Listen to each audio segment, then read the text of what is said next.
Life shouldn't be hard. Life should be a fun-filled adventure every day. So now start joining up dots. Tap into your talents, your skills, your God-given gifts, and tell your boss, you don't deserve me. I'm out of here.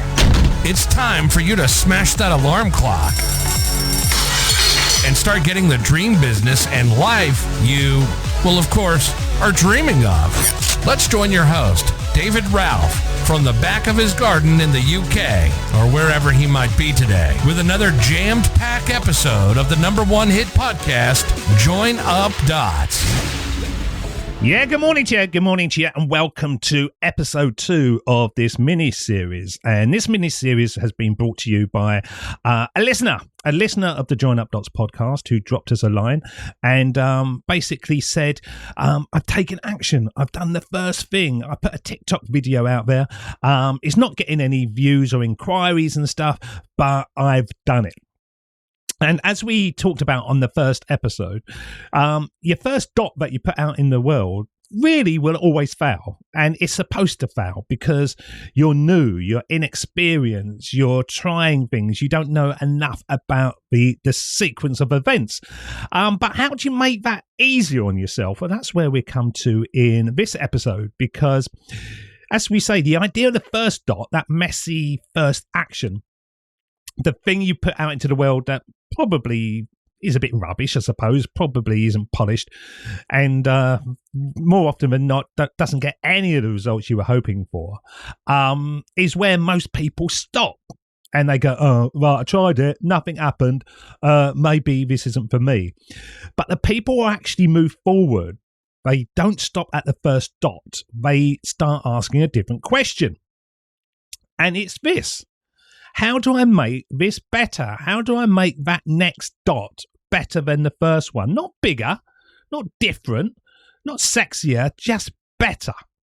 Now, I tell you what most people do at this point. They just start guessing. They go into their own head and they try to sort of work it out. And they think, okay, what should I say? What platform should I use? What should I post? What do people want? And the problem with that is just simple. You're guessing. You're guessing. You're in isolation. You're sitting in your cars, sitting in your office or something, and you're not out in the real world. And guessing in isolation is one of the fastest ways to lose momentum, because you're trying to reinvent something that actually already exists. It's already been figured out. It's out there already. Now, there's a phrase that I used to hear a lot, and I really like it now. Success leaves clues. And those clues can be followed, okay? Because somebody's already done it. Nothing is brand new anymore. If you want to start a podcast, don't just start a podcast. Look at what the top guys are doing. Look at how they're structuring everything behind the scenes. Just look at what somebody else is already doing it. And the really good guys that look like they've got traction and they've got momentum and they've got attention, and copy them, really. The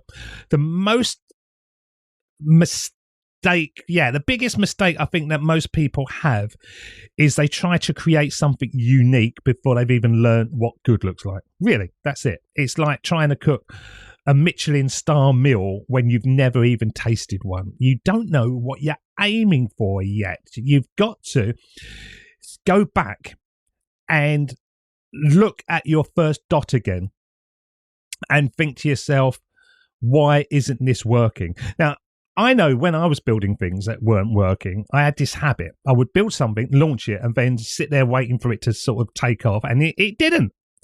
So I'd think I needed to improve the idea. But what I was missing was this. I was doing it on my own. I wasn't studying what was already working. I was trying to invent it from scratch. And everything changed when I stopped doing that. I started seeing how people were structuring their podcasts without killing themselves. So I started doing the same.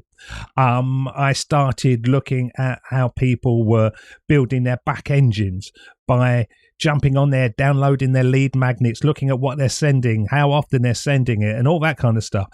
And I just began watching the people who were already good at doing it. And now, I wasn't copying them blindly. Because, as they say, if you copy one person, that's plagiarism. If you copy 1,000 people, it's research. So I was just looking at them and I was studying them. And there's a massive difference. So instead of asking, what should I do? I started asking, what are they doing?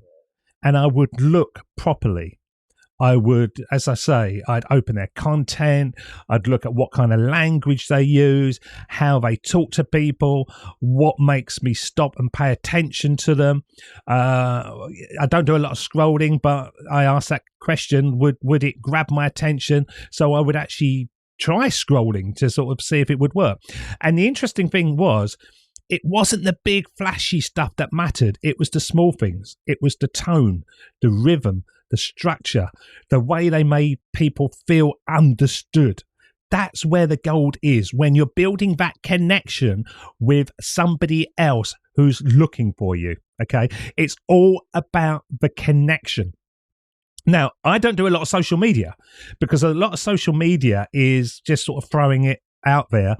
What I like to do is really respond to emails and connections that I build with people. That's where I feel that my business has grown, amazingly well and controlled as well, because I'm not dealing with, 1,000 people sending little one-line messages and all that kind of stuff. I'm just dealing with the emails that come through to us.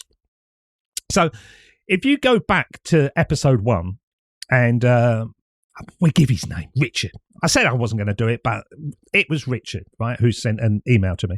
And he put out his first TikTok offering, counselling services, and he'd had no inquiries yet. Now, that is where most people panic, but the real issue isn't the audience. It's the dot hasn't been shaped yet, as I keep on saying, because at this stage, you're not competing, you're getting ready, you're calibrating, you're trying to understand what actually connects with people in this space. And you don't figure that out by just thinking harder. You figure it out by getting out there and actually doing stuff and researching and observing better. End of story. That's how it works, okay? So your first one dies a death. And then the second one, you start doing research and looking at what other people are doing. And then you send it out again and you may not get any nibbles again. But you look at it and you think, okay, can I do this better? And the true mechanism for being online, I believe, is just being yourself. Not trying to make out that you're some sexy god. I think it's just being honest, just being truthful, because people pick up on that, okay? So here's the rule that I want you to take away from this episode, and go back to miniseries 1, okay? But don't try to be original before you've been effective, but try to be yourself, okay? So let that land for a second, because most people do it the wrong way round. They try to be unique. They think they've got to recreate, start something that nobody's ever thought about before. But the truth is, originality only matters after you've got clarity. First, you learn what works, then you adapt it, and then you make it yours. Okay? So let's make this really, really practical for you. So if you're doing what Richard is doing and you're putting yourself out there and you're offering a service and you're trying to build attention, then this is what you do next. You don't disappear and think about it. You go and look at 10 people in your expertise pool, I suppose, who are already doing what you're doing and doing it well. And you study. What are they saying in their first 3 seconds of their video? What problem are they talking about? How do they make people feel understood immediately so people want to keep on listening? What do the comments look like that they're getting? What questions are people asking them? Because inside that is your blueprint, not for copying, for learning, okay? For learning. It's so important. It's so important to do this, okay?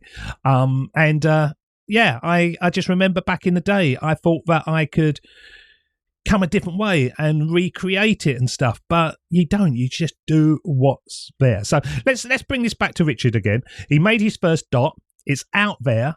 It exists. Now, his job is not to panic and start something new. The job is to learn, research and strengthen it. And you strengthen it by learning from the people already out there doing what you want to do. Okay.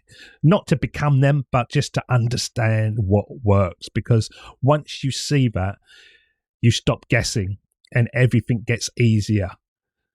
The success leaves clues. Yeah, the dots are out there. Just follow those dots from people that have already worked it out before you. Okay, so episode 1 was about starting a dot.